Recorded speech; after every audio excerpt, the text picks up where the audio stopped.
ওই বাসায় অপুদেরকে ডেকে নিয়ে যাওয়া হয়েছে, অপুরা নিজে থেকে শাম্মী আহমেদের বাসায় ভিতরে যায় নাই।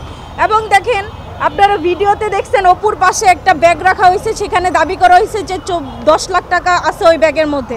ওই ব্যাগটা কি ওরা জোরপূর্বক চাঁদা হয় কিভাবে? জোরপূর্বক টাকা আদায় করলে চাঁদা হয়, কারো কাছ থেকে বেআইনিভাবে জোরপূর্বক টাকা আদায় করলে সেটা চাঁদা হয়। ওই লোক নিজে এসে অপুর পাশে ব্যাগটা রাখছে, অপুকে উনি ইচ্ছাকৃতভাবে টাকা দিচ্ছে। ওনার স্বার্থটা কি?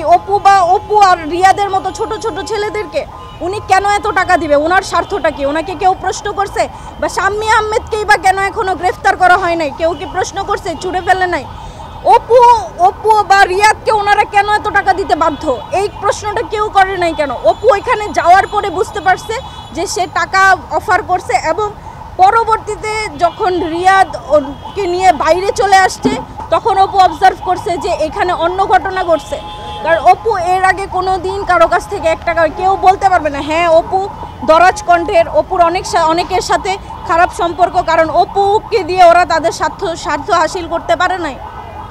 অনেকে তার কাছে পদ চাইছে, অনেকে সুপারিশ চাইছে, অনেকে এই বিভিন্ন মন্ত্রণালয়ে তাদের পদ বহাল রাখার জন্য অনেক রকমের সুপারিশ চাইছে, অপু করে নাই। এবং এই মানুষগুলাই অপুর এগেনস্টে লেখালেখি করছে। এবং আমি তো বলবো অপু পুরাপুরি মিডিয়া ট্রায়ালের শিকার হয়েছে।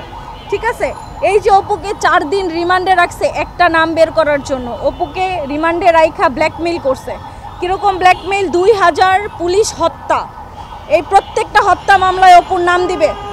4 দিনের রিমান্ড, একটা ছেলে অমানবিক, খায় নাই দায় নাই কিচ্ছু নাই, তাকে এভাবে নির্যাতন করার পরে যেই কোনো মানুষ বায়াসড হয়ে যাবে, যেই কোনো মানুষ যা তা স্বীকার করতে রাজি, তারে দিয়ে এগুলো করাইছে।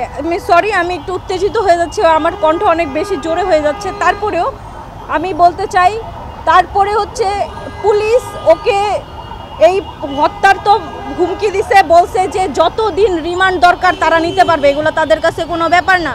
তারা সেই রিমান্ডের ভয় দেখায় ছেলেটাকে এরকম করছে। এবং আমার হাজব্যান্ডের পার্সোনাল ছবি ভিডিওজ আছে, এটা সবারই থাকে। হ্যাঁ, ওই ভিডিও ছবিগুলো পার করে পুলিশ নিয়ে ওইটা দিয়ে ব্ল্যাকমেল করার হুমকি দিছে। একরকম ছেলেকে হিপনোটাইজ করে ফেলছে। অলরেডি অপুর কিন্তু ব্রেনে প্রবলেম আছে, ও কিন্তু আহত যোদ্ধা। এই আহত যোদ্ধা বা সমন্বয়কদের উপর এত রাগ কিসের? সবার রাগ, সবাই এদেরকে দমন করতে চায়, সবাই ওদেরকে পুইতা ফেলতে চায়। এইরকম কেন? শুধুমাত্র সমন্বয়ক এই জন্য তাকে, আপনারা জানেন ওরে কাশিমপুর কন্ডেম সেলে রাখা হয়েছে। 5 জন আসামি, একজন আপনার ফাঁসির আসামিরা যেই সেলে থাকে তাদেরকে সেখানে রাখা হয়েছে।